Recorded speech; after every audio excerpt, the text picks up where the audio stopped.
जाणे भक्तीचा जिव्हाळा, जाणे भक्तीचा जिव्हाळा, तोची दैवाचा पुतळा.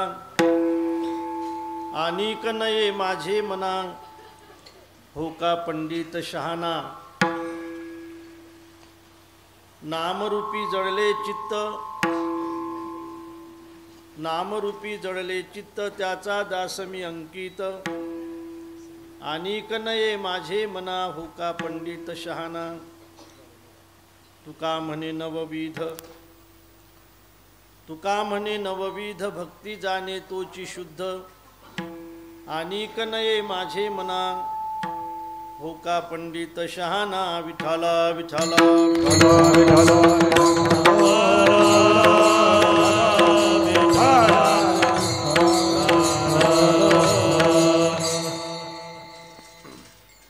महायोग पीठे तटे भीमरथ्या, वरम पुंडरीका यदा तुम मुनींद्रैः समागत्य तिष्ठन्तमानन्दकन्दं. परब्रह्मलिंगं भजे पांडुरंगं, पांडुरंगा करू प्रथम, पांडुरंगा करो प्रथम, पांडुरंगा करो प्रथम, पांडुरंगा करो प्रथम. दुसरे चरण संतांच्या, दुसरे चरण त्यांच्या कृपादाने कथेचा विस्तार, त्यांच्या कृपादाने कथेचा विस्तार, बाबाजी सद्गुरुदास तुका, बाबाजी सद्गुरुदास तुका. ओम नमो ज्ञानेश्वरा, करुणाकरा दयाळा. तुमचा अनुग्रह लाधलो, पावन झालो चराचरी. मी कडा कुसरी काहीच नेने, बोलितो वचने अति भाविका. एका जनार्दनी तुमचा दास, त्याची आस पुरवावी. तुमचा अनुग्रह लाधलो, पावन झालो चराचरी. नमो सद्गुरु तुकया ज्ञानदीपा, नमो सद्गुरु सच्चिदानंद रूपा. नमो सद्गुरु भक्त कल्याण मूर्ती, नमो सद्गुरु भास्करा पूर्ण कीर्ती. जयांचे केलिया स्मरण, होय सकळ विद्यांचे अधिकरण. ते जीवंदू श्रीचरण श्री गुरूंचे, ते नमस्कारून आता विठला विठला.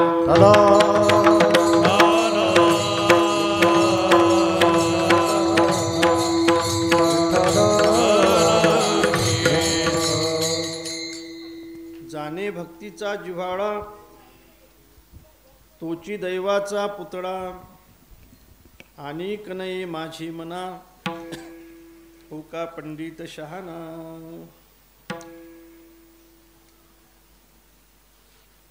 समर्थ सद्गुरू श्री हरिबापू महाराज यांच्या 84व्या पुण्यतिथी सोहळ्याच्या निमित्ताने गेल्या 4 दिवसापासून सुरू असलेल्या अखंड हरिनाम सप्ताहाचा आजचा 5वा दिवस आहे. बापूंच्या चरणी हे वाक्पुष्प समर्पित करण्याचा हा सुयोग आहे. बापू चरणी हे वाक्पुष्प समर्पित करण्याच्या निमित्ताने निवडलेला अभंग जगद्गुरु जगतवंदनीय महाराष्ट्रभूषण संत शिरोमणी संत सम्राट वैराग्यमूर्ती श्री संत तुकोबाराय यांचा 4 चरणाचा आणि भक्तीबद्दलचा जिव्हाळा कसा असला पाहिजे आणि तो कसा दैवाचा पुतळा असू शकतो, याबद्दलचा विचार प्रतिपादन करणारा आजचा अभंग आहे. या ठिकाणी ज्यांच्या अमृतवाणीतून आपण गेल्या 5 दिवसापासून रामकथा ऐकत आहात, ती श्री हरिभक्तीपरायण अनिल महाराज चेके आणि गाथा पारायणसुद्धा चालू आहे. जगद्गुरु तुकोबारायांच्या गाथ्याचं पारायण जे करतायत ते आमचे माधव महाराज, गोपाल महाराज, सुभाष महाराज या ठिकाणी उपस्थित आहेत. आणि खरं म्हणजे सगळ्या महाराष्ट्रातील गायकांना ज्यांचं गायन आवडते, महाराष्ट्रातील सगळ्या कीर्तनकारांना जे अत्यंत आवडीचे गायक म्हणून प्रसिद्ध आहेत ते आमचे पंढरीनाथ महाराज सुद्धा या ठिकाणी उपस्थित आहेत. ज्यांना कोणी ओळखत नाही असे मंगेश महाराज सुद्धा आहेत. आणि या ठिकाणी विशाल महाराज सुद्धा आहेत. काही विशाल महाराज कुठे आहेत माहीत का? बाहेर आहेत. आणि इतक्या दिवसाचा आसमंतारा खाऊन सुद्धा अजूनही जिवंत आहेत. बरोबर आहे ना? आसमंतारा खाऊनही जिवंत आहेत म्हटलं. ते आमचे शेषराव महाराज सुद्धा या ठिकाणी उपस्थित आहेत. ही सगळी टाळकरी मंडळी आहे. हे आमच्या मनोहर महाराजांच्या संस्थेतली सगळी विद्यार्थी मंडळी आहे.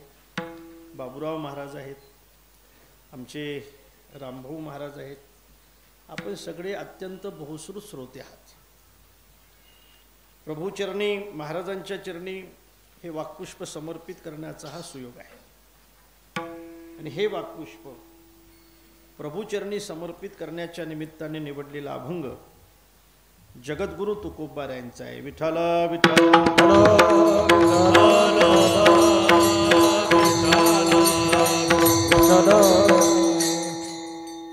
आपल्या संकल्पित वेळामध्ये या अभंगावर चिंतन करण्याचा आपण प्रयत्न करणार आहोत. सज्जनानो, जीवनामध्ये काही गोष्टी प्रयत्नाने होत असतात आणि प्रयत्न करूनही ज्या गोष्टी साध्य होत नाहीत त्यावेळेला आपल्याला प्रारब्ध मानावं लागतं. प्रयत्नाने काय होणार नाही, राहू दे, जसं आहे तसं राहू दे. प्रयत्नाने काय होणार नाही असं म्हणणारा एक वर्ग आहे. आणि प्रयत्न करूनही जे होत नाही तिथं प्रारब्ध मानलं पाहिजे असा मानणारा हे एक वर्ग आहे. प्रयत्न मानणारा जो वर्ग आहे मला असं वाटतं त्यांचंही बरोबरच आहे. आणि प्रारब्ध मानणारा जो वर्ग आहे त्यांचंही बरोबरच आहे. प्रयत्नाने काय होणार नाही महाराज, एक अतिशोक्ती अलंकार आहे की प्रयत्ने वाळूचे कण रगडिता तेलही गडे. आपल्या सगळ्यांना तो पाठ आहे. तुम्ही वाळू जरी रगडली चोपदार, आता पायाखाली वाळू आहे तुमच्या, तुम्ही जर चांगली रगडली ना तर आपल्याला भंडाऱ्याला तेल आणायचं कामच पडणार नाही.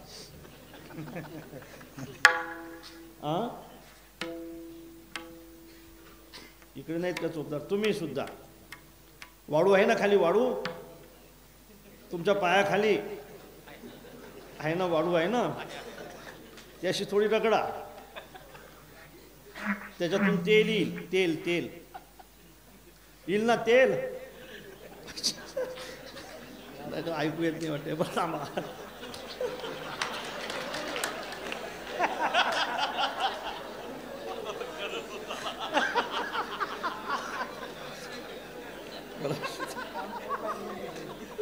बरं असू द्या, राहू द्या, राहू द्या म्हटलं.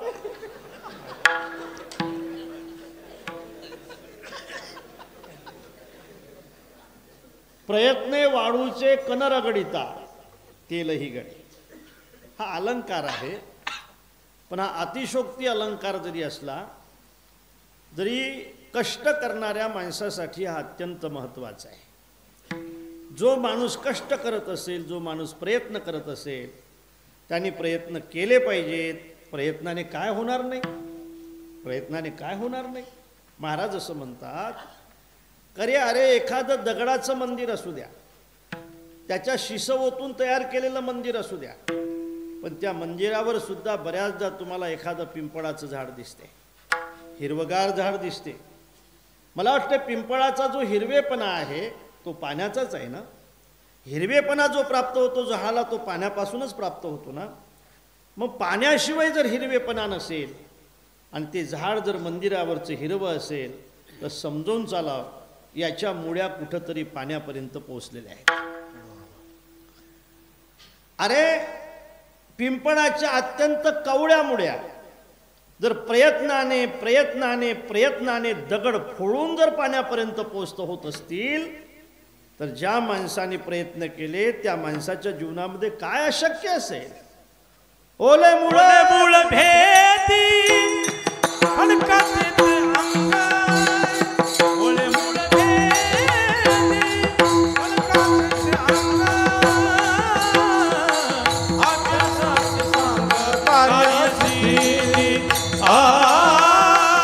अभ्यासाची सांग कार्यसिद्धी ओले मूळ भेदी खडकाचे अंग ओले मूळ भेदी खडकाचे अंग अभ्यासाची सांग कार्यसिद्धी अभ्यासाची सांग कार्यसिद्धी ओले मूळ भेदी खडकाचे ओले मूळ भेदी खडकाचे ओले मूळ भेदी खडकाचे अंग ओले मूळ भेदी खडकाचे अंग अभ्यासाची सांग कार्यसिद्धी अभ्यासाची सांग कार्यसिद्धी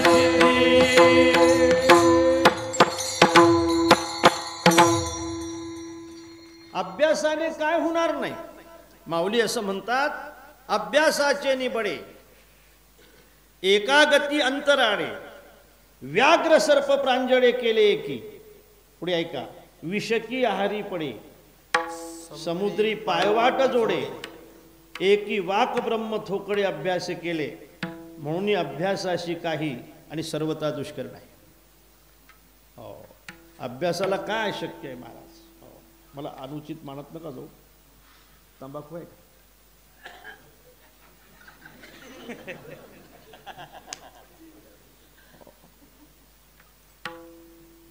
महाराज नाही, खरं सांगा बुवा. बघा तो अभ्यास नसेल तर माणसाला तंबाखू सुद्धा खाता येत नाही. आणि अभ्यास असेल तर विष पचवणारी माणसं सुद्धा निर्माण झाल्याशिवाय राहत नाहीत. विषकी आहारी पडे. त्या कुंभमेळ्यामध्ये महाराज असे काही महात्मे येत आहेत म्हणे की ते आपल्यासोबत विषारी नागिनला घेऊन येतात. विषारी नागिन. आणि तुम्हाला माहित आहे, नागापेक्षा नागिन फार विषारी असते.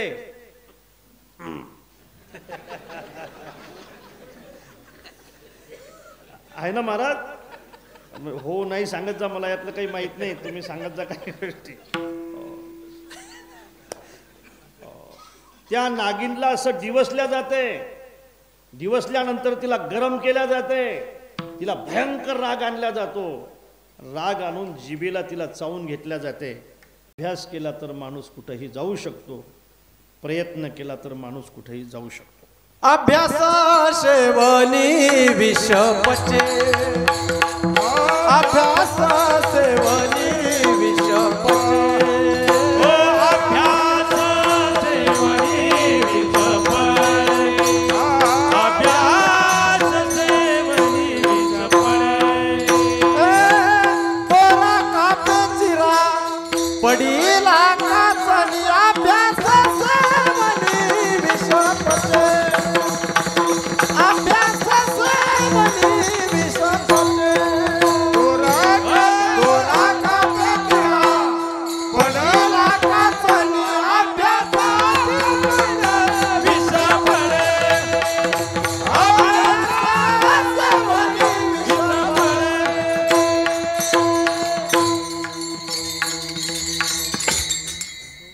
पोरो तुम्ही मोठ पाहिली का रे? मोठ मोठ तुम्ही हे हे हे समोरचे मोठ पाहिली का? मोठ नाही ना? अशी तांब्या एवढी असते. मोठ पाहिली ना तुम्ही? लाकडाची असते. मग कशाची असते? हां, चमड्याची. पाहिलेले गो असं काय करताय? त्याचं हरणाचं चांबडे असतं बघा. मग कशाचं असते? म्हशीचं असते. पाहिलेले का? मग असं काय करताय? मोठ तुम्ही हाणली असेल ना? मोठ मोठ मूठ आणले असेल. मोठेवरचं गाणं महाराज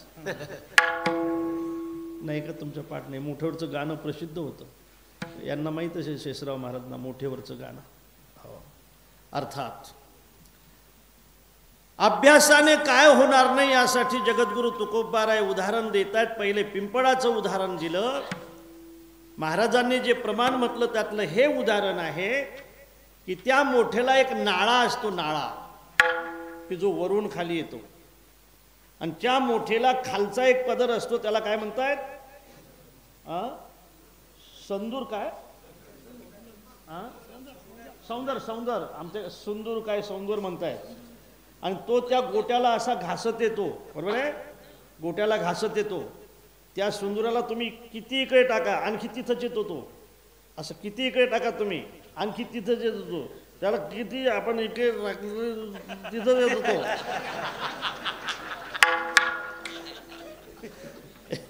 येतो ना तुम्ही किती बुलढाण्याला कुठे नाही इकडे टाकलं की आणखी तिथंच येतो. हे सोडून द्या. पण लक्षात ठेवा सुताचा सौंदूर सुद्धा त्या दगडाला कास पाडतो, त्याच्यात रेषा पाडतो, त्या दगडाला सुद्धा घासतो. सुताचा शेंदूर अभ्यासाने अभ्यासाने अभ्यासाने तो दोर जर त्या दगडालाही कास पाडत असेल तर महाराज म्हणतात अभ्यासाने काय शक्य होणार, काय शक्य होणार. पिंपळाच्या मुळ्या जर पाण्यापर्यंत जात असतील खडकाला फोडून, अभ्यासाने काय सिद्ध होणार नाही. त्या ठिकाणी जो सौंदर्य आहे तो जर खऱ्या अर्थाने त्या मोठीचा जर त्या ठिकाणी कास पाडत असेल तर अभ्यासाने काय होणार नाही, अभ्यासाने काय होणार नाही. आता हे पक्वाद आहेत ना, बदलू आपण दोघंही बरं का. तुम्ही दोघं जण पक्वाद वाजवा.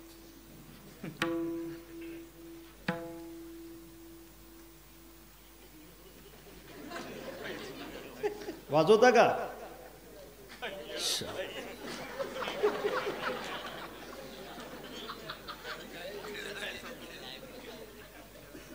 पक्वाद वाजवता का म्हटलं? तुम्ही वाजवता का पक्वाद? नाही. कारण अभ्यास तुका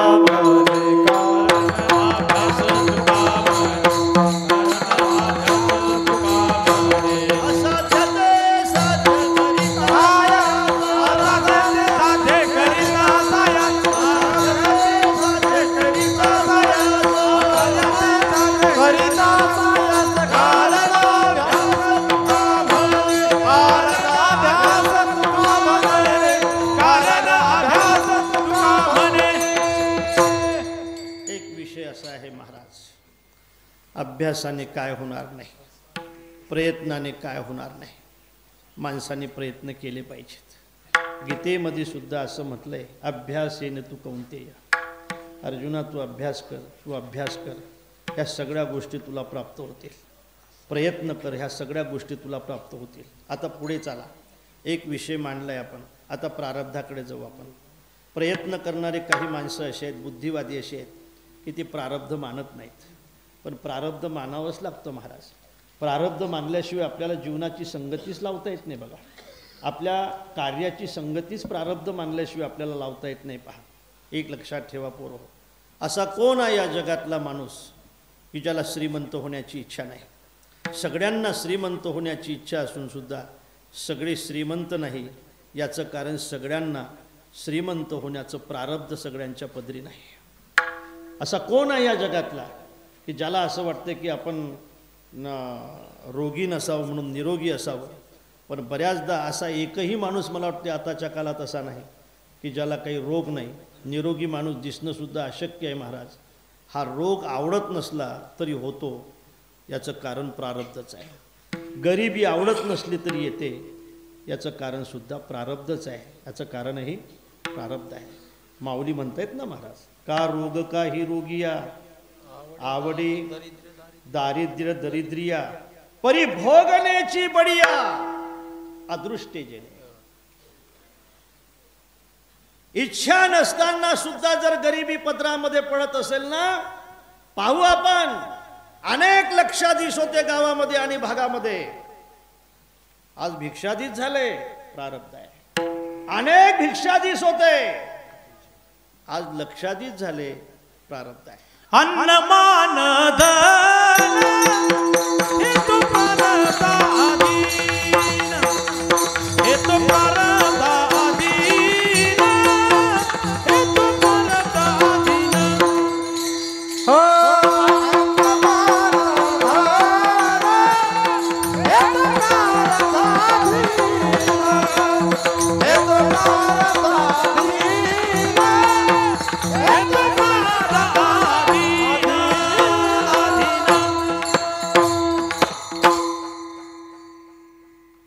कोणाला जर मान भेटत असेल तर जळू नका, ते त्याचं प्रारब्ध आहे. कोणाला जर धन मिळत असेल तर जळायचं कारण नाही, ते त्याचं प्रारब्ध आहे.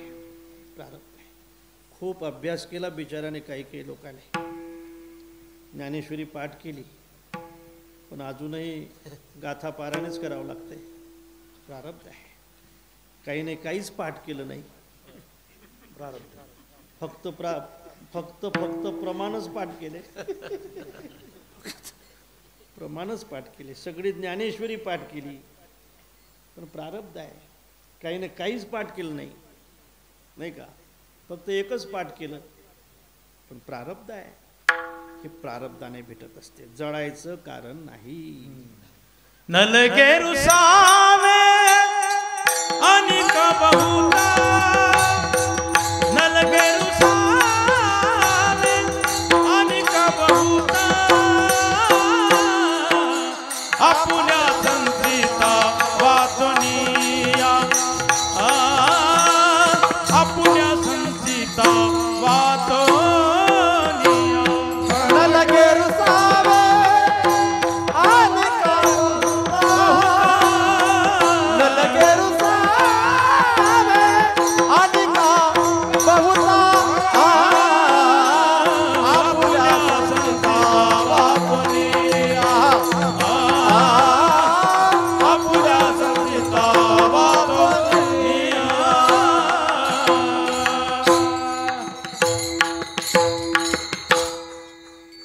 काहीचे पोरं पुण्याला गेले, लक्षाधीश झाले. काहीचे बिचारे गेले, फक्त कपडेच घेऊन घरी आले. आहे ना? काहीचे गेले, कपडेच घेऊन घरी आले. काही दिवस कपडे राहिले नाही का? असं होते. प्रारब्ध आहे. प्रारब्ध आहे. प्रारब्ध हे कधीही चुकत नाही. प्रारब्ध भोगावं लागतं. म्हणून सज्जनानो, कोणाला जर मान भेटत असेल तर आपण जळायचं नाही, ते त्याचं प्रारब्ध आहे. कोणाला जर धन भेटत असेल तर आपण जळायचं नाही, ते त्याचं प्रारब्ध आहे. आणि कोणाला जर आपल्यापेक्षा अन्न चांगलं भेटत असेल तर ते त्याचं प्रारब्ध आहे. अन्नमान धन हे तो प्रारब्धाधीन. प्रारब्धाच्या गोष्टी अशा असतात महाराज, दैवाच्या गोष्टी अशा असतात. खूप मस्त आहे. पहा, कबीरजी एका ठिकाणी असं वर्णन करतात. कबीरजी असं म्हणतात की एक दलिंदर माणूस आहे. दलिंदर. दलिंदर कशाला म्हणतात तुम्हाला माहीत आहे का? दलिंदर सांगतो. मागच्या वर्षीचा कापूस कोणाकोणाचा विकायचा राहिला? तुमच्याकडे नाही का? सोयाबीन राहिलं का काही विकायचं मागल्या वर्षीचं? समजून चला, दलिंदर आहे.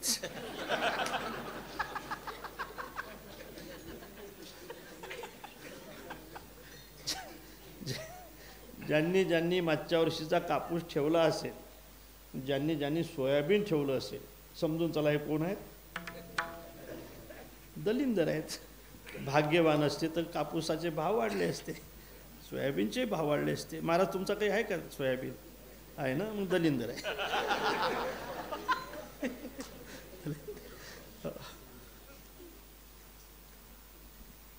एका दलिंदर माणसाला, दैवहीन माणसाला एका माणसाने सांगितलेलं का कशाला गरिबी भोगतो? समुद्रात जा, समुद्रात मोती आहेत, मोती. आणि मोती जर काढले ना, एवढेसे मोती काढले तरी अब्जोपती होऊन जाशील तुला. का जा समुद्रात, समुद्रात मोती असतात. गेलं ते समुद्राजवळ गेलं. समुद्रामध्ये त्याने बुडी मारली मोती काढण्यासाठी. कबीरजी असं म्हणतात, दलिंदर चले समंदर, दलिंदर चले समंदर, भाग्य निकले साथ. दलिंदर चले समंदर, भाग्य निकले साथ, आणि मोती के लिए डुबकी लगाई पण शंख लगे हाथ. दलिंदर चले समंदर, भाग्य निकले साथ, मोती के लिए डुबकी लगाई लेकिन शंख लगे हाथ. आता बघा सिकंदर, सिकंदर म्हणजे भाग्यवान. हा दलिंदर आणि हा सिकंदर. सिकंदर म्हणजे भाग्यवान. सिकंदर चले तट्टी को, तट्टी को समजते ना, तट्टी को. सिकंदर चले तट्टी को, लोटा लिए साथ. सिकंदर चले तट्टी को, लोटा लिए साथ, आणि पानी के लिए लोटा बुड़ाया, मोती लगे हाथ.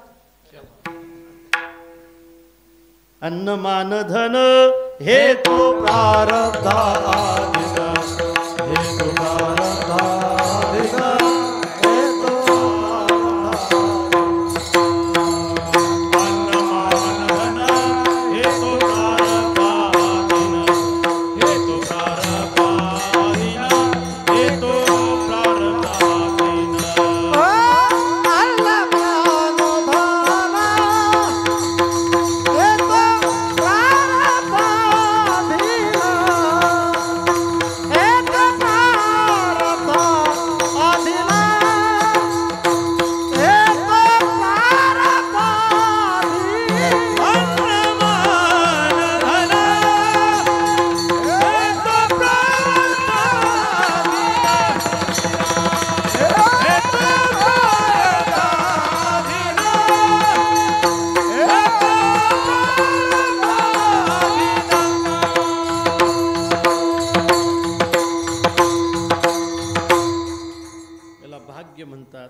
याला दैव म्हणतात, याला प्रारब्ध म्हणतात.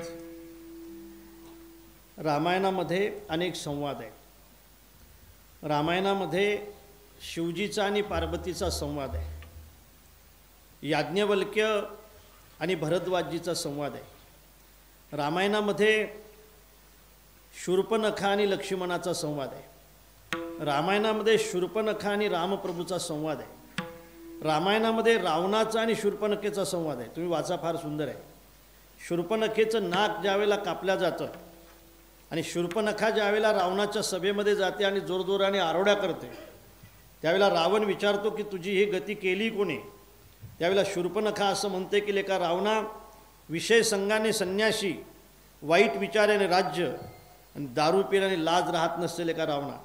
मूर्ख आहेस लेका रावणा तू. काही गोष्टीला माणसाने कधी लहान मानायचं नसते लेका. दिव्याला कधी लहान मानायचं नाही, सापाला कधी लहान मानायचं नाही, पापाला कधी लहान मानायचं नाही, रोगाला कधी लहान मानायचं नाही, तसं शत्रूला सुद्धा कधी लहान मानायचं नाही. दिवाला जी माणसं लहान समजतात ना, एक दिवस तो दिवा त्यांचं घर पेटवल्याशिवाय राहत नाही. सापाला जी माणसं लहान समजतात ना, नागिन नावाचा जर साप असला तर 12 हत्तीला चावला तरी 12 हत्तीला मारल्याशिवाय तो राहत नाही. रोगाला जर लहान समजत असाल आणि गँग्रीन नावाचा जर रोग असेल तर तुमचं अंग पूर्ण सडवल्याशिवाय राहत नाही. तसं रोगाला जसं लहान मानता येत नाही, तसं शत्रूला सुद्धा लहान मानता येत नाही. मूर्ख आहेस तू, शत्रूला लहान मानताय. हा जसा संवाद आहे सज्जनाला, शूर्पणखेचा आणि रावणाचा संवाद आहे. रावणाचा आणि त्याच्या मामाचा संवाद आहे, म्हणजे मारीचाचा संवाद आहे. मामा, तुमचं मरण निश्चित झालंय मामा. आता कोणाच्या हाताने मरायचं ते तुम्ही ठरवायचं आहे मामा. माझ्या हाताने मेला तर नरकात जाल मामा, प्रभूच्या हाताने मेला तर स्वर्ग मिळेल मामा तुम्हाला. मामाही म्हणतात की या मूर्खाशी विरोध करून काही जमणार नाही. नव ही विरोध नाही कल्याणा. मूर्ख माणसाशी विरोध करायचा नाही. ज्याच्या अंतकरणामध्ये भेद आहे त्याच्याशी विरोध करायचा नाही. श्रीमंताशी विरोध करायचा नाही. भाटाशी विरोध करायचा नाही. भाट माहिती आहे तुम्हाला? भाट भाट भाट आहे ना, जे आपले जे आडनावं ठेवले ना ते त्यांनीच ठेवले बरं का, भाटाने. काय विचित्र भाट महाराज, काय विचित्र विचित्र आडनाव आहेत नाही. हो, फार आडनाव आहे विचित्र. आमच्याकडे आडनाव आहे गधे. आहे ना, डुकरे आहेत ना, डुकरी आडनाव आहे, गधी आडनाव आहे, खेट्ट चोरी आडनाव आहे, सांगून वेळे, गोतमारे आहे ना, आहेत ना. तुमच्या इकडची नाही सांगत नाही. तू भाटाशी विरोध करायचा नाही, कवीशी विरोध करायचा नाही, श्रीमंताशी विरोध करायचा नाही, शस्त्रधारकाशी विरोध करायचा नाही, आणखी स्वयंपाकाशी सुद्धा विरोध करायचा नाही. जे स्वयंपाक करत असतील ना त्यांच्याशी विरोध करायचा नाही, लक्षात ठेवा. जमलं तर सकाळी सकाळी आरती करत जा. कोण करते तुमच्या इथं स्वयंपाक? करताय ना, तशी तर आरती करताच तुम्ही, करावंच लागते तुम्हाला. नवही विरोध नाही कल्याणा. रावण म्हणतो तुमचं मरण निश्चित झालंय मामा, कोणाच्या हाताने मरायचंय ते मी ठरवायचंय मामा. माझ्या हाताने मेलात नरकात जाल मामा, प्रभूच्या हाताने मेला तर स्वर्ग मिळेल मामा. मामाही म्हणतोय की नवही विरोध नाही कल्याणा. या मूर्खाशी विरोध करून मेल्यापेक्षा रामप्रभूशी विरोध करून जर मुक्त होत असेल तर मग रामप्रभूशी विरोध करायला काय हरकत आहे. हा सुद्धा एक संवाद आहे. रामायणामध्ये अनेक संवाद आहेत महाराज. खरं म्हणजे या संवादावर महिनाभर कथा होईल, इतके चांगले संवाद आहेत.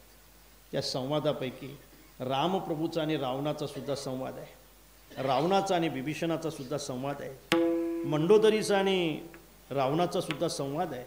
मंडोदरी त्या ठिकाणी रावणाला समजून सांगते की असं करू नका तुम्ही, माझं स्वप्न फार वाईट आहे, माझ्या स्वप्नामध्ये ह्या गोष्टी सगळ्या आल्या. रावण ऐकत नाही. याचं कारण त्याच्या अगोदर रावणाचा आणि नारदाचा सुद्धा संवाद आहे. ज्या वेळेला रावणाला समजते की अरे काहून असं करतं रे, कमी कर ना आवाज, राहू दे. ज्या वेळेला रावणाला समजतं खलदूषण मोही समबलवंता तीन हो मार ही बिनु भगवंता. खलदूषणासारख्या शत्रूला जर त्याने मारलं असेल, बलवानाला जर त्याने मारलं असेल, तर मला सुद्धा त्याच्या हातानेच मरायचं आहे. तो भगवान आहे आणि त्याच्या हाताने मुक्त होण्यासाठी रावण नारदाशी संवाद करतो, नारदजीला बोलावतो, नारदजीला विचारतो की मला मुक्त व्हायचं आहे नारदजी. नारदजी म्हणतात मुक्त व्हायचं असेल तर तू भजन केलं पाहिजे. रावण म्हणतो होईन भजनन तामस देहा. माझा देह तामस आहे, माझ्याकडून भजन नाही होणार. चोरी करू शकतो म्हटलं, हां चोरी करू शकतो. उद्याच त्याची मोटरसायकल चोरून आणतो, म्हणजे मोटरसायकलवर नाही जमणार. 4 व्हीलर आणतो, त्याच्यावर सुद्धा नाही जमणार. मग काय चोरलं पाहिजे? मुख्य वैराचे कारण करावे गा दाराहरण. त्याची सौभाग्यवती पडून आण, आणि कोणी किती समजून सांगितलं तरी सोडू नको. एक दिवस रामप्रभू तुझा उद्धार केल्याशिवाय राहणार नाहीत. संवाद आहे महाराज. नारदाचा आणि रावणाचा संवाद झाल्यानंतर मंडोदरीचा आणि रावणाचा सुद्धा संवाद आहे. एक लक्षात ठेवा, खरं म्हणजे रावण आपल्या भावाचं ऐकत नाही, न ऐकू द्या, शेवटी भाऊ आहे. रावण आपल्या प्रस्थ नावाच्या मुलाचं ऐकत नाही, न ऐकू द्या, शेवटी मुलगा आहे. रावण आपल्या मंत्र्याचंही ऐकत नाही, असू द्या, शेवटी मंत्री आहेत. पण किमान रावण मनोहर महाराज बायकोचं तरी ऐकायला पाहिजे का नाही? का रे? अरे हो नाही, काही सांगत जा, ऐकायला पाहिजे का नाही? ऐकताय ना तुम्ही? अरे ऐकायला पाहिजे का नाही? पण रावण नारदाचं ऐकल्यामुळे बायकोचंही ऐकत नाही. मंडोदरी बोले रावण प्रति, मंदोदरी बोले रावण स्वप्न देखिले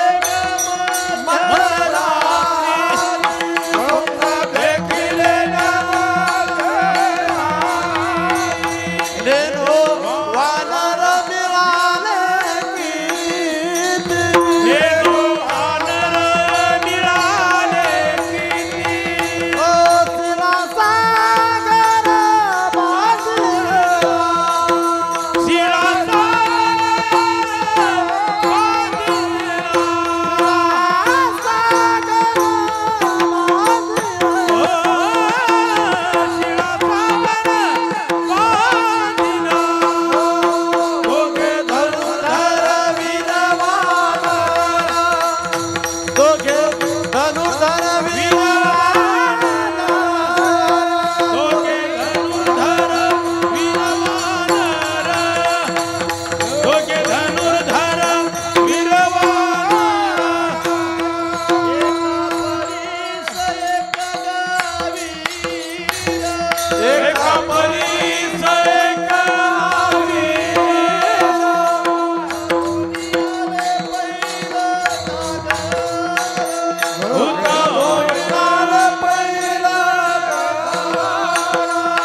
रावणाचा आणि मंडोदरीचा संवाद आहे.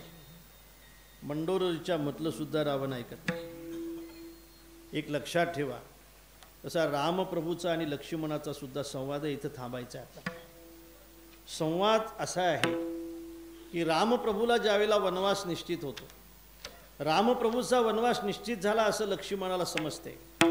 लखनजीला राग येतो. रागाने लखनजी रामप्रभूच्या समोर येऊन उभे राहतात. आज राग आल्यामुळे कोणाचं दर्शन घेत नाही, कौसल्या मातेचंही दर्शन घेत नाहीत. प्रभूकडे बोट दाखवतात आणि विचारतायत, दादा मी जी गोष्ट ऐकली ती खरी आहे का? म्हटले हा खरी आहे. दादा ही गोष्ट जर खरी असेल तर हा फार मोठा अन्याय आहे. हा लक्ष्मणा ही गोष्ट खरी आहे. दादा अन्यायाला जर वेळीच प्रतिबंध नाही केला तर तो अन्याय शिरजोर होत जातो.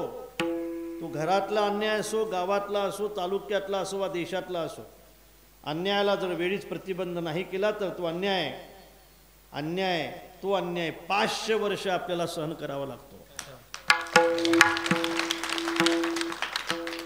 500 वर्ष सहन करावं लागतं. त्याच कालामध्ये त्या काळात त्या राजाने जर हा अन्याय सहन केला नसता महाराज, तर आज आमचे एवढे लाखो रामभक्त शहीद झाले नसते. लक्षात ठेवा. आज जरी आपल्याला ही दिवाळी करताना दिवाळी वाटत असली तरी मला असं वाटतं की हे त्या शहीदांना खरी श्रद्धांजली आहे की कालची दिवाळी आपण देशभर साजरी केलेली आहे. म्हणून मला सांगू द्या की एखादा माणूस मातीचा जर आपल्याला घट बनवून देत असेल तर त्या कुंभाराचे सुद्धा आपण उपकार मानले पाहिजे. एखादा सोनार जर सोन्याचे अलंकार बनवून देत असेल तर त्या सोनाराचे सुद्धा आपण उपकार मानले पाहिजेत. इतक्या दिवसाचं आपलं स्वप्न साकार बनवण्यासाठी जो प्रयत्न करत असेल त्याचे सुद्धा आपण उपकार मानले पाहिजे. आणि म्हणून अन्यायाचा वेळीच प्रतिबंध जर त्या काळामध्ये झाला असता तर 500 वर्ष आपल्याला वाट पाहावी लागली नसती. अजूनही वाटच आहे. आता तर फक्त एकच झालंय, अशा अनेक आहे. हे तो सिर्फ झाकी आहे. काशी मथुरा तर बाकी आहे. सज्जनानो, अन्याय घरातला असू द्या, अन्याय गावातला असू द्या, अन्याय गावातला एखादा श्रीमंत असू द्या, त्याचा अन्याय जर तुम्ही सहन करत गेलात ना तर काही दिवसांनी तो अन्याय शिरजोर झाल्याशिवाय राहत नसतो. दादा, अन्यायाला वेळीच प्रतिबंध नाही केला तर तो अन्याय शिरजोर होत जातो. कोणाचं ऐकून वनवासामध्ये चाललात दादा आपण? त्या बापाचं की जो बाप कैकेयीच्या कामवासनेने आपलं भान हरवून आपल्याच मुलाच्या हितावर निखारे ठेवण्यासाठी जो बाप धजावला असेल, तो बाप आपला मित्र कसा असू शकतो? प्रोत्साहितयं कैकेय्या संतुष्टो यदिन पिता अमित्रभूतो निसंगम बध्यतामपि. जो बाप देशाच्या विरोधात असेल, जो बाप देवाच्या विरोधात असेल, जो बाप धर्माच्या विरोधात असेल, तो बाप असला तरी बध्यताम, आणि बांधून जमत नसेल तर वध्यतामपि. मी तुम्हाला वनवासात जाऊ देणार नाही. मला भाव असा सांगायचा आहे. शेवटी रामप्रभू म्हणतायत की गळ्या भरता लखन, खरं सांगू का, माझ्या वनवासाचं कारण तुला कोण सांगितलं की कैकेयी आहे म्हणून, माझी आई म्हणून? तुला कोण सांगितलं की माझ्या वनवासाचं कारण माझे बाबा आहेत म्हणून? मग दादा, तुमच्या वनवासाचं कारण जर कैकेयी नाही, तुमच्या वनवासाचं कारण जर दशरथ नाही, तर मग तुमच्या वनवासाचं कारण आहे काय? कैकेयी आणि दशरथजी जर तुमच्या वनवासाचं कारण नसतील तर मग तुमच्या वनवासाचं कारण आहे काय? कालची बातमी अशी होती की हे पाऊल आता गादीवर पडणार होतं. जे पाऊल आज गादीवर पडणार होतं, एवढा उत्सव या अयोध्येमध्ये चालू आहे. गुढ्या उभारलेल्या आहेत, नवे वस्त्र परिधान केलेले आहेत, अलंकार घातलेले आहेत, ह्या सगळे सिंहासन सजवलेलं आहे, यज्ञ मांडून बसलेले आहेत. सगळे ऋषीमुनी सिंहासनावर बसण्याची तुमची वाट पाहत होते. तेच पाऊल जर वनवासात जात असेल तर मग जे पाऊल गादीवर पडणार होतं ते पाऊल वनवासात जाण्याचं कारण काय? त्यावेळेला रामप्रभूंनी आपलं कारण सांगितलं. माय कैकेयी ना दोषी नो हे दोषितात राजकान कानन यात्रा सर्व कर्म जात खेळ चाललासे माझ्या पूर्वसंचिता पराधीन आहे जगती प्रमाण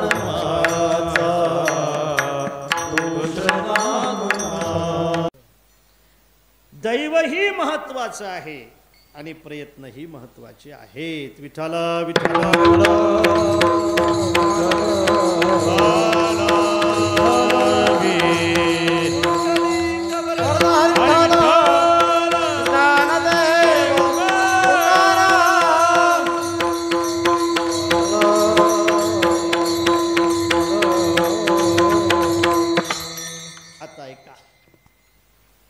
परमार्थातलं दैव वेगळं आहे आणि प्रपंचातलं दैव वेगळं आहे. आता आपण मुक्कामावर आलो बरं का.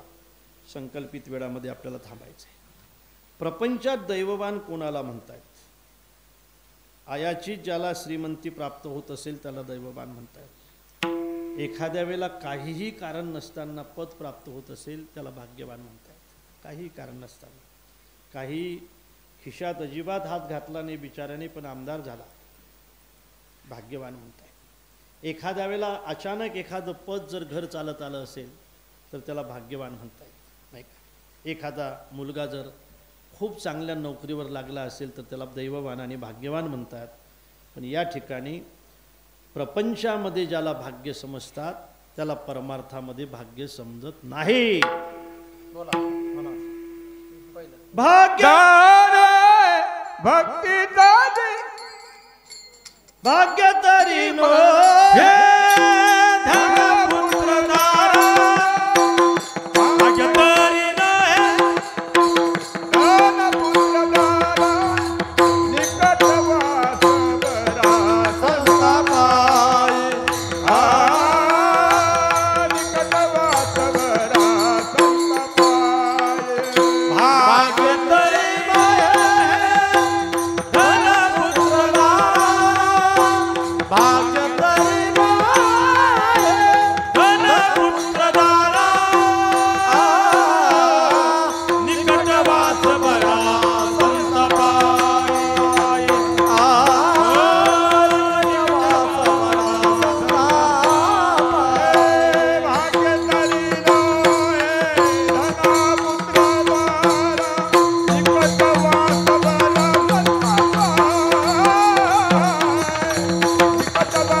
हे जरी प्रपंचातलं भाग्य असलं तरी हे भाग्य शाश्वत नाही.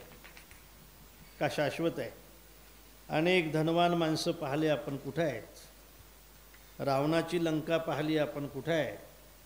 अनेक धनवान माणसं आपण पाहिलेत पण त्यांची नावं सुद्धा आपल्याला माहीत नाहीत. भाग्य अशाश्वत जाण. भाग्य भाग्य अशाश्वत जाण. काय तुका म्हणे धन भाग्य अशाश्वत जाण. धन असो मान असो पद असो हे शाश्वत भाग्य नाही, हे अशाश्वत भाग्य आहे. मी तुम्हाला एखादा प्रश्न विचारून देईल पोरं. आपल्या देशाचे पहिले अर्थमंत्री कोण?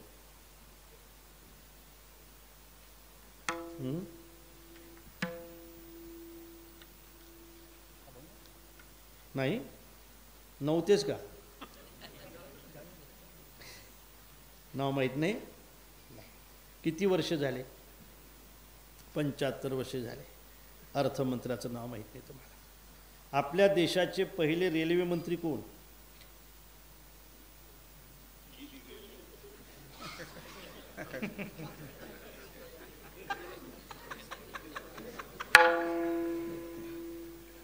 आपल्या देशाचे पहिले कृषी मंत्री कोण?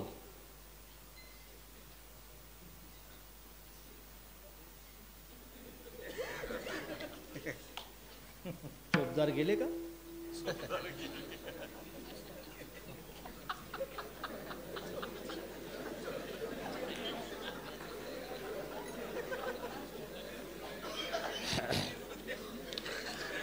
एक लक्षात ठेवा, भाग्य सांगतो मी तुम्हाला विचारतो, याचा अर्थ असा आहे, मला अभंगासाठी विचारायचं आहे. आपल्या देशातले पहिले रेल्वे मंत्री तुम्हाला माहीत नाही, आपल्या देशातले पहिले बांधकाम मंत्री तुम्हाला माहीत नाही, आपल्या देशाचे पहिले न्यायमंत्री तुम्हाला माहीत नाही, आपल्या देशाचे पहिले दुसरे तिसरे विदेश मंत्री तुम्हाला माहीत नाही. तुम्हालाच माहीत नाही असं नाही की राजकारणामध्ये 2-2, 3-3 पिढ्या ज्यांच्या गेल्या ना, त्यांना सुद्धा माहीत नाही.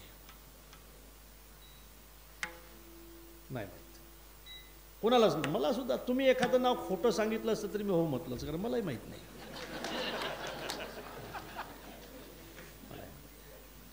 खरं सांगा, अर्थमंत्रीपद हे लहान आहे, कृषी मंत्रीपद हे लहान आहे, संरक्षण मंत्रीपद हे लहान आहे, हे खातं लहान आहे. खातं लहान आहे. हे खातं लहान नाही महाराज. पण त्या काळात ज्या वेळेला भेटलं असेल त्यांना, त्यावेळेला लोकांनी जरी त्यांना भाग्यवान म्हटलं असलं तरी ते भाग्य शाश्वत नाही. कुठं नाव आहे शाश्वत? भाग्य अशाश्वत जाण, तुका म्हणे धन भाग्य अशाश्वत जाण. हे अशाश्वत भाग्य आहे, हे शाश्वत भाग्य नाही. अनेक पदावर बसलेल्या माणसाची नावं आपण विसरलोत, अनेक धनवान माणसाची नावं आपण विसरलोत. पण तुम्हाला खरं सांगू, 750 वर्ष झाली तरी सुद्धा आपण ज्ञानोबा राहायला विसरायला तयार नाही. हे भाग्य शाश्वत भाग्य आहे. राहिल्यात कीर्ती जगमाची, राहिल्यात कीर्ती जगमाची, राहिल्यात कीर्ती जगमाची, राहिल्यात कीर्ती जगमाची. केले दिगंबर विश्वर विभूती, केले दिगंबर विश्वर विभूती, राहिल्यात कीर्ती जगमाची, राहिल्यात कीर्ती जगमाची. गेले दिगंबर ईश्वर विभूती, गेले दिगंबर विभूती, राहिल्यात कीर्ती जगमाची, राहिल्यात कीर्ती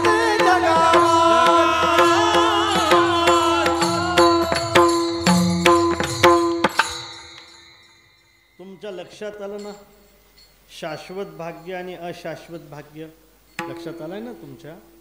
धन हे शाश्वत भाग्य नाही. जन्मता एखादा माणूस सोन्याचा चमचा घेऊन जन्माला येतो आणि मेल्यानंतर त्याला बांबूवर न्यावं लागतं महाराज. हे शाश्वत भाग्य नाही. म्हणून या भाग्याच्या भरोशावर कोणी घमेंड करायची नाही. घमेंड नाही करायचे, मग लोक मजा घेतल्याशिवाय राहत नाहीत. या भाग्याची कोणी घमेंड करायची नाही. शाश्वत भाग्य आणि अशाश्वत भाग्य. प्रपंचामध्ये ज्याला तुम्ही भाग्य समजताना ते अशाश्वत भाग्य आहे, आणि परमार्थामध्ये जे भाग्य आहे ना ते शाश्वत भाग्य आहे. शाश्वत जे आणि जे फक्त प्रपंचाचा विचार करतायत, फक्त प्रपंचाचा विचार करतायत, त्या माणसाच्या पदरामध्ये अशाश्वत भाग्य पडल्याशिवाय राहत नाही. जे फक्त आणि फक्त परमार्थाचा विचार करतायत त्या माणसं शाश्वत भाग्यवान झाल्याशिवाय राहत नाहीत. सज्जनानो, जे फक्त परमार्थच मानतायत, परमार्थच मानतायत, नाही का?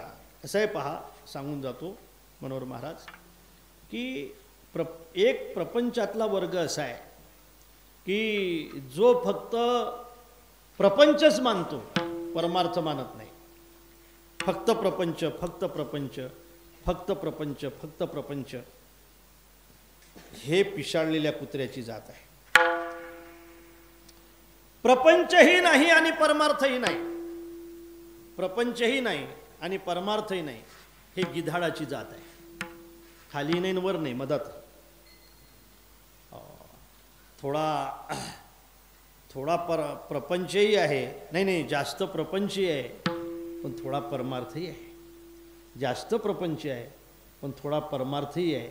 इकडेही आहे आणि तिकडेही आहे. हे बेंडकाची जात आहे. आपण कोण्या जातीतले आहोत ते पाहून घ्यायचं. जमीनवरही आहे आणि इकडे पाण्यातही आहे.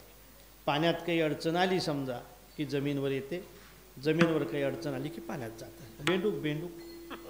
इकडे समजा काही अडचण आली, ईडी वगैरे आली की मग समजा इकडे आता इकडली गेली आणि इकडून ईडी लागली की मग. महाराज, मतलब के दुनिया में कौन किसी का होता है, मतलब के दुनिया में कौन किसी का होता है. अरे जो अपना होता है वो भी 40 लेकर जाता है.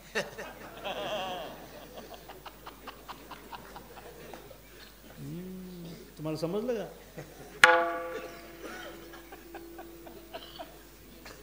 सब ये पैसों के भाई, दिल का साथी नहीं कोई, दिल का साथी नहीं कोई, दिल का साथी नहीं कोई. और सब ये पैसों के भाई, दिल का साथी नहीं कोई, दिल का साथी नहीं कोई, दिल का साथी नहीं कोई. एक जात बेडकाची आहे, इकडेही आहे आणि तिकडेही आहे. आता अभंगाच्या जवळ आलो आपण. एक जात अशी आहे महाराज की ती माशाची आहे. माशाची आहे. माशाची जात अशी आहे की पाण्यापेक्षा तूप मौल्यवान असलं तरी मासा तुपात कधी राहत नाही, मासा पाण्याला कधी सोडत नाही सोडत. आणि ज्या वेळेला मासा पाण्याला सोडतो ना त्यावेळेला तो आपला प्राण सोडल्याशिवाय राहत नाही. जीवा जित्ती जीवना संगे, मत्स्या मरण त्या योगे, मत्स्या मरण त्या योगे, मत्स्या मरण त्या जीवचित्ती जीवना संगे, मत्स्या मरण त्या वियोगे, मत्स्या मरण त्या वियोगे, मत्स्या मरण त्या योगे.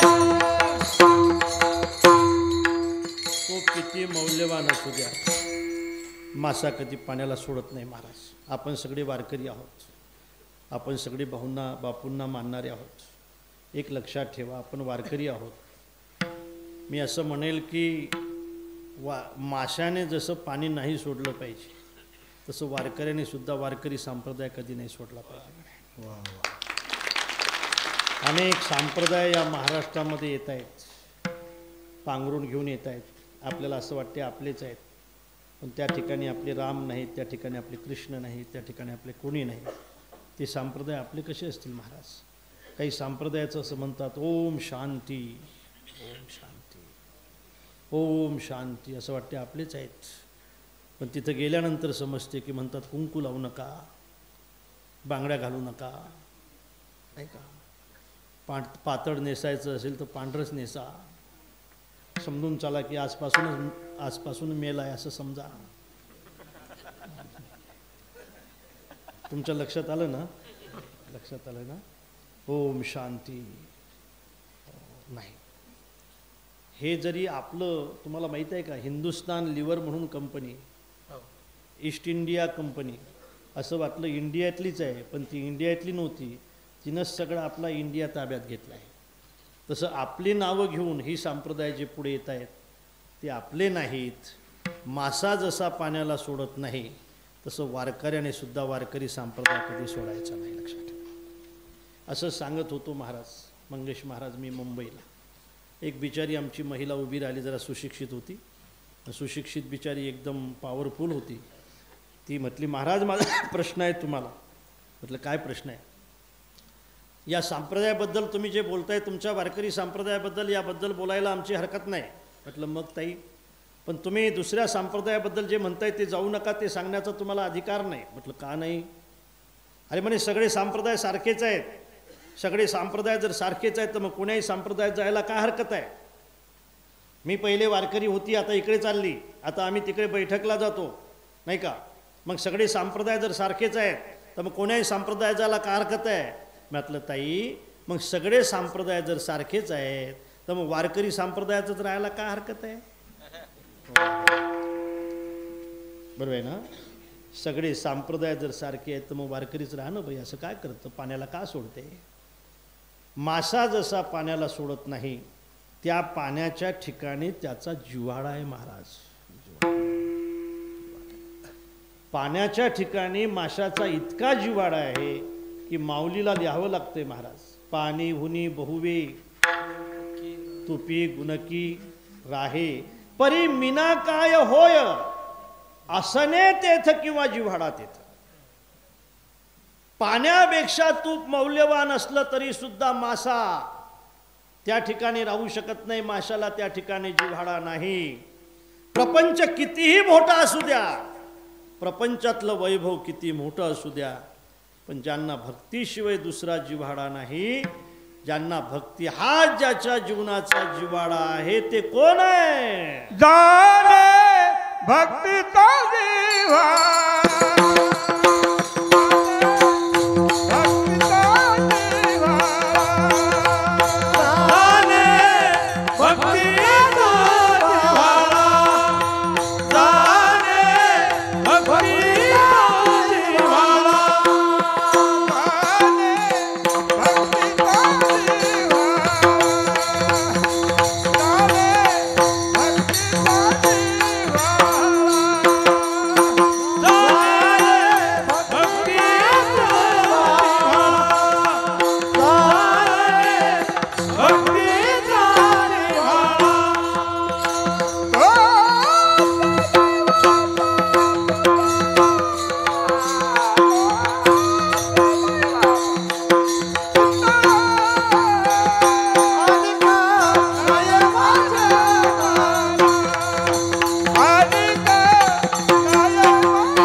जिव्हाळा कशाला म्हणतात थोडक्यात सांगतो. माशाला पाण्याबद्दल जो जिव्हाळा आहे ना त्याला जिव्हाळा म्हणतात. आईला आपल्या मुलाबद्दल जो जिव्हाळा आहे ना त्याला जिव्हाळा म्हणतात. आईला मुलगा किती आवडतो मला असं वाटतंय हे बापाला विचारून चालणार नाही, हे आईलाच विचारणार. आई आपल्या पोरावर किती प्रेम करते मला असं वाटतं हे आईशिवाय कुणाला कळणार नाही. आता मुंबईला आम्ही होतो, दवाखान्यात असताना 32 वर्षाचं पोरगं होतं. त्याच्या दोन्ही किडन्या गेल्या होत्या महाराज. आणि त्याच्या भावाला बोलावलं डॉक्टरांनी ऑफिसमध्ये. पण त्याच्या भावाला सांगितलं की तुमच्या भावाच्या दोन्ही किडन्या गेल्या आहे बघा. म्हटले साहेब मग काय केलं पाहिजे? बघा एक किडनी जर मिळाली ना तर तुमचा भाऊ जगू शकतो. म्हटले साहेब बघा ना काही मिळत असेल तर पहा ना आपण घेऊ. म्हटले दुसरीकडे जाण्याची गरज नाही, तुम्हाला देवाने 2 किडन्या दिल्यात, त्यातली एक जर तुम्ही तुमच्या भावाला दिली तर तुमचा भाऊ जिवंत राहू शकतो. भाऊ म्हटलं साहेब हे बरोबर आहे पण तुम्ही एकदम माझ्यावरच आणलं. माझी किडनी काढताय मग मला काय अधू करताय तुम्ही? बरोबर आहे माझा भाऊच आहे, सख्खा भाऊ आहे, बरोबर आहे, पण हे सगळा प्रपंच सांभाळायचा साहेब हा कोणी सांभाळायचा? त्याला जर माझी एक किडनी दिली तर मी कसं काय, मला अधू होऊन जाईल. मी भावाला पाठवून दिलं, त्याच्या बायकोला बोलावं, सांगितलं की जगू शकतो, जगलं पाहिजे साहेब, माझं सौभाग्य आहे ते, माझं कुंकू पुसू नका देऊ साहेब, जगले पाहिजे साहेब. त्याला एका किडनीची गरज आहे, दोन्ही किडन्या निकामी आहेत साहेब, सांगा ना कुठं भेटते. कुठं नाही, तुमच्याजवळच आहेत, तुम्हाला 2 आहेत, त्यातली जर एक दिली ना तर तुमचा मालक जगू शकतो. साहेब हे कसं काय शक्य आहे साहेब, लहान लहान पोरं आहेत साहेब, यांना कुणी सांभाळायचं साहेब, तुम्ही एकदम लागे आम्हालाच निघालात हे करायला साहेब, माझ्याकडून काही हे घडलेलं आहे बरं का, हे शक्य होणार नाही. त्याच्या मायला बोलावं. माय त्या ठिकाणी आली, रडत होते बिचारी आणि म्हणत होती साहेब काही झालं तरी चालेल साहेब, पण पोरगं जगलं पाहिजे, काही झालं तरी चालेल साहेब, माझी सगळी इस्टेट गेली तरी चालेल साहेब, पण पोरगं नका मृत्यू साहेब. आई वडिलाच्या देखत पोराने जाणं बरं नसते साहेब. आईच्या देखत ज्यावेळेला पोरगं जाते ना साहेब, त्यावेळेला मायला काय दुःख होते तुम्हाला माहीत नाही. काही झालं तरी चालेल साहेब, पण पोरगं वाचलं पाहिजे, माझी सगळी इस्टेट गेली तरी चालेल, पण पोरगं वाचलं पाहिजे साहेब, वाचेल. काय केलं पाहिजे साहेब, एक किडनीची गरज आहे त्याला. कुठं भेटते साहेब किडनी, आपण घेऊन येऊ. कुठं नाही, तुमच्यातच आहे, तुम्ही जर दिली ना तर तुमचं पोरगं जगू शकते. माय म्हणते साहेब, अडाणी होती बिचारी, माझ्या शरीरात असतील तेवढ्या सगळ्या किडन्या काढून घ्या, पण माझं पोरगं जगवा. मी मेली तरी चालेल साहेब, पण माझं पोरगं मरू देऊ नका. याला माय म्हणतात. ऐशी कळवळ्याची जाती, ऐशी कळवळ्याची जाती, ऐशी कळवळ्याची जाती, ऐशी कळवळ्याची जाती, करीना माविना प्रीती, करीना माविना प्रीती, ऐशी कळवळ्याची जाती, ऐशी कळवळ्याची जाती, करीला भाविना प्रीती, माऊली करीला भाविना प्रीती, ओ ऐशी कळवळ्याची जाती, ऐशी कळवळ्याची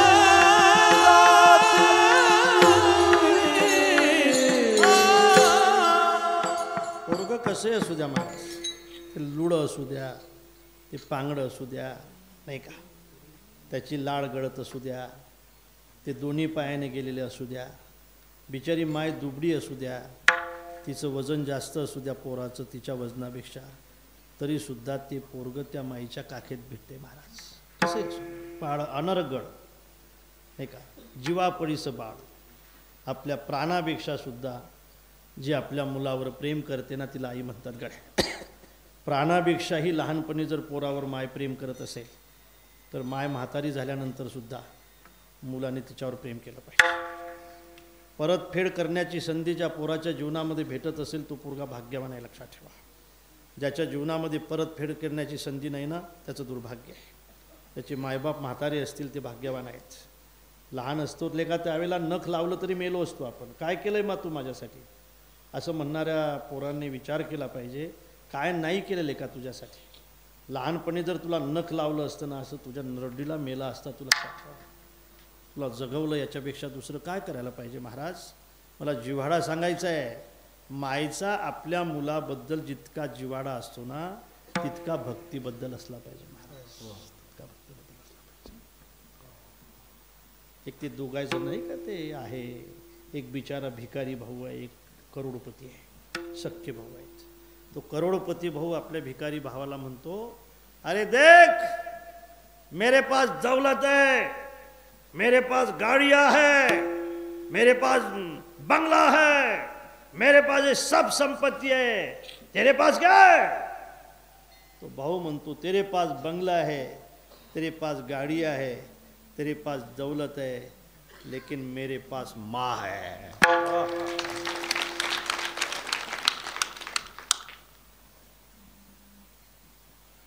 तो मातेचा सोयरा के तुला पा, जिव्हाळा सांगतोय। आपल्या आईला आपल्या मुलाबद्दल जितका जिव्हाळा असेल ना, तितका जिव्हाळा ज्याला भक्तीबद्दल आहे त्याला म्हणतात दैवाचा पुतळा। किती जिव्हाळा असला पाहिजे महाराज भक्तीबद्दल। तुकोबारायांचा पोरगा मेला, तुकोबारायांची सौभाग्यवती मेली, तुकोबारायचा सावजी नावाचा भाऊ निघून गेला, तुकोबारायचे वडीलही गेले, तुकोबारायची आई गेली, तुकोबारायची भाऊजई गेली। हे अवघ्या 2 वर्षात गेले, तरी सुद्धा तुकोबाराय म्हणतात बरे झाले देवा। याला म्हणतात भक्तीचा जिव्हाळा। गाडगे बाबाचं कीर्तन चालू होतं, कीर्तन चालू असताना एक माणूस ओरडत ओरडत पुढे येत होता। पुढे येणारा माणूस म्हणत होता, थांबवा बाबा कीर्तन, काय चांगलं केलं बाबा तुमचं या कीर्तनाने, अत्यंत वाईट निरोप आहे बाबा तुम्हाला, तुमचा एकुलता एक मुलगा मेलाय बाबा। बाबाने कीर्तन नाही थांबवलं महाराज। ऐसे गेले कोटन कोटी काय रडू काय रडू काय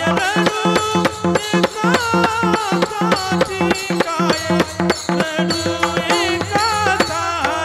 ओ ऐसे गेले कोटन कोटी काय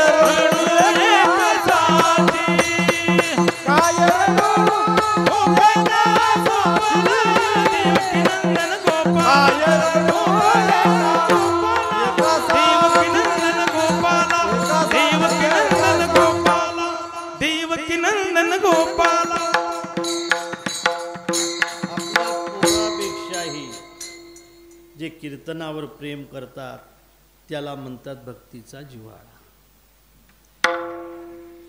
वारी तर आपण सगळेच करतो, वारी करणारेच आहोत, आपण यात्रेला जाणारेच आहोत, पण कुत्र मेलं तरी परत येणारी माणसं आहेत।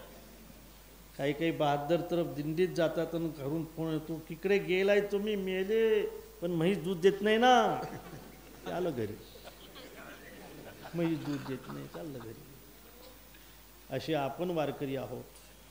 पण 84वी पुण्यतिथी ज्यांची आपण साजरी करतो ते बापूही वारकरीच होते।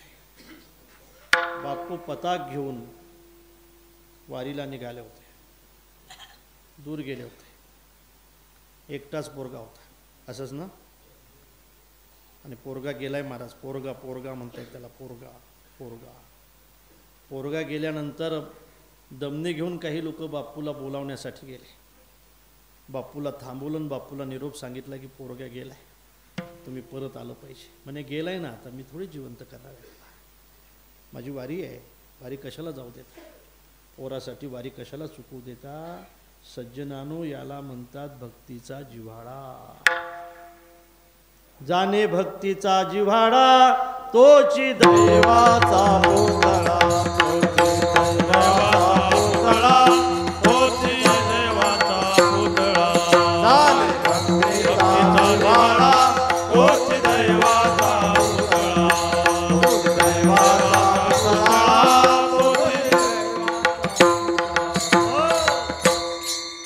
साधे होते, असंच ना, बापू वारकरी होते, बापू त्या काळातले होते, बापूने ज्ञानेश्वरी लिहिली होती आणि बापू ज्ञानेश्वरीला हवा घालत होते।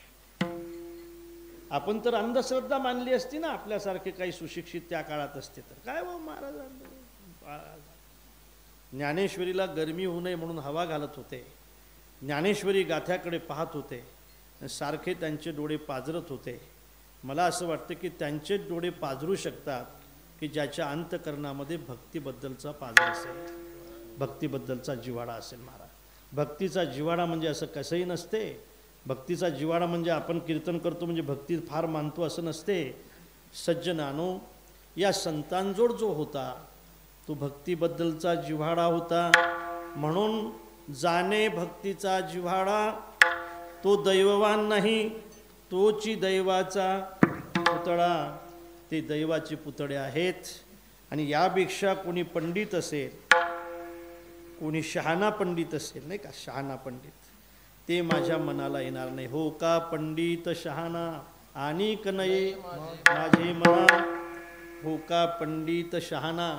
काही पंडित आहेत तर शहाणे नाहीत, काही शहाणे आहेत तर पंडित नाहीत, काही पंडितही नाहीत आणि शहाणे नाहीत, काही शहाणे आहेत आणि काही पंडितही आहेत. फार बोलायला पंडित काही माणसं महाराज, पण शहाणे अजिबात नाही, शहाणे नाही. आम्ही ते मंदिर जीर्णोद्धाराच्या बैठकी घेतो, त्या बैठकीमध्ये असे अपटूडेट कपडे घालणारे माणसं काही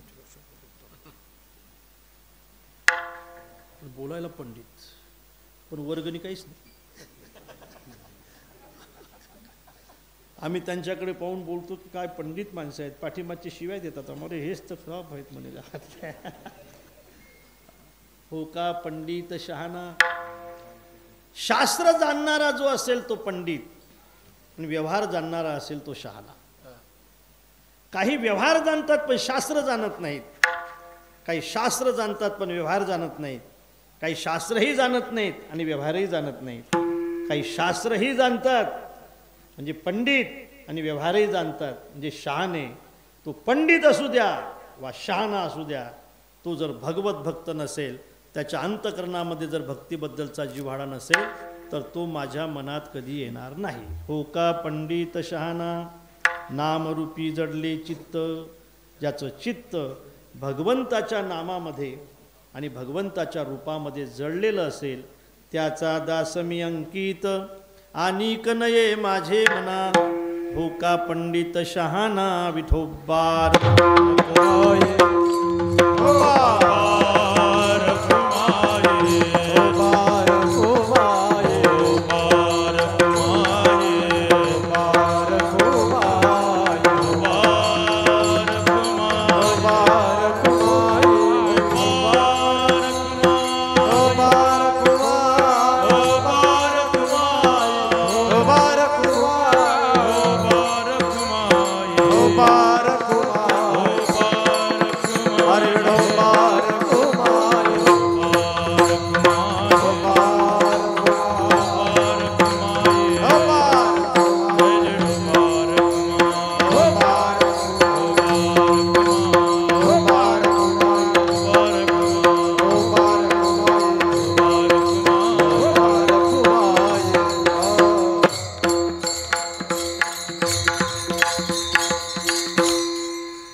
कधी घेतलेला आहे हारा? कधी आणलाय म्हटलं? पंढरपूरचा. कधी घेतलाय? काल. वारीला किती दिवस झाले? 5-6 दिवस झाले का? डाग पडतील ना माझ्या शर्टाला, काढतो. अरे याचे डाग पडतील माझ्या शर्टाला म्हटलं.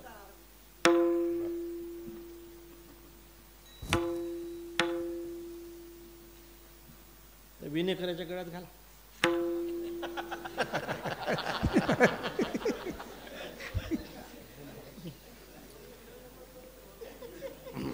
हे मना.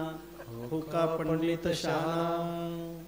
नामरूपी जडले चित्त, त्याचा दास मी अंकित. महाराज म्हणतात, भक्तीचा जिव्हाळा जो जाणतो तोच माझ्या मनामध्ये राहतो. दुसरं, नामरूपामध्ये ज्याचं चित्त जडलेलं आहे त्याचा दास व्हायला सुद्धा मी तयार आहे. पुढे महाराज असं म्हणतात की खऱ्या अर्थाने जो भक्ती जाणतो, जो ज्ञान जाणतो तो नाही, कर्म जाणतो तो नाही, योग जाणतो तो नाही, अनेक साधना जाणतो तो नाही, पण जो खऱ्या अर्थाने भक्ती जाणत असेल, भक्ती करत असेल, भक्तीसाठी ज्याचा जिव्हाळा असेल, तोच या जगातला सर्वात. तुका म्हणे नवविधा, तुका म्हणे नवविधा, तुका म्हणे नवविधा, तुका म्हणे नवविधा. भक्ती जाणे तोती तुझ, भक्ती जाणे तोती तुझ आणि कनये माझे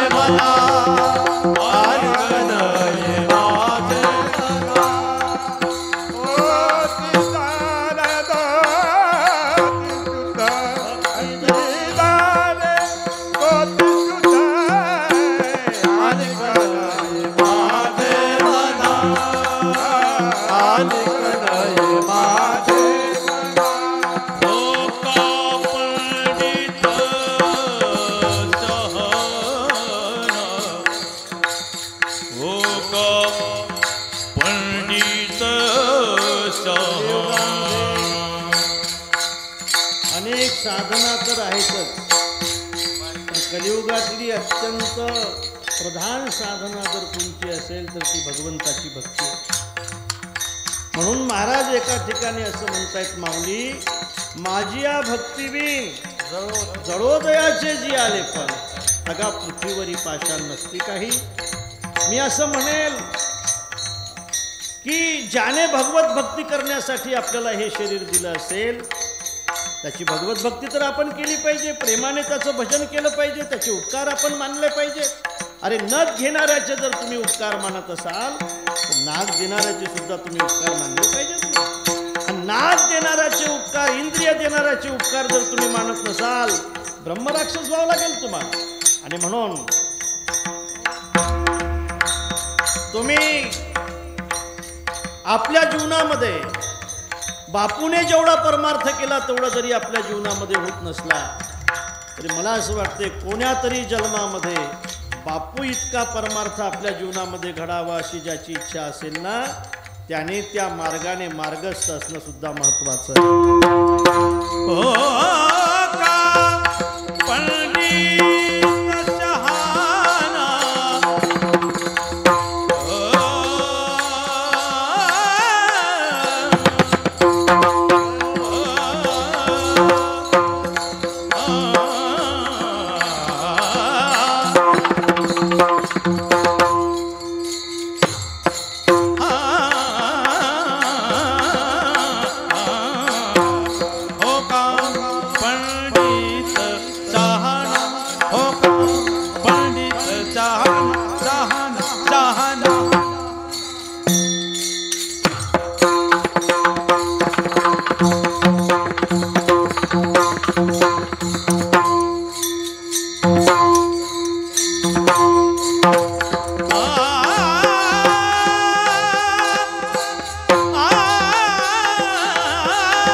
सेवा या ठिकाणी विराम घेत आहे.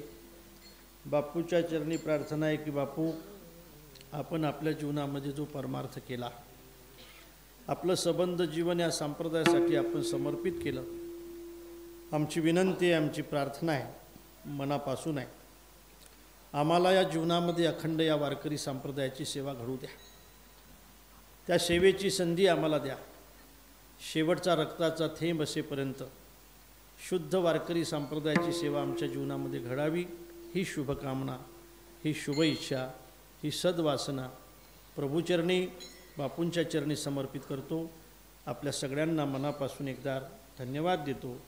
या ठिकाणी माझ्या कीर्तनरूपी सेवेला विराम देतो. विठ्ठल जय जय विठ्ठल, जय विठ्ठल, जय जय विठ्ठल, जय विठ्ठल.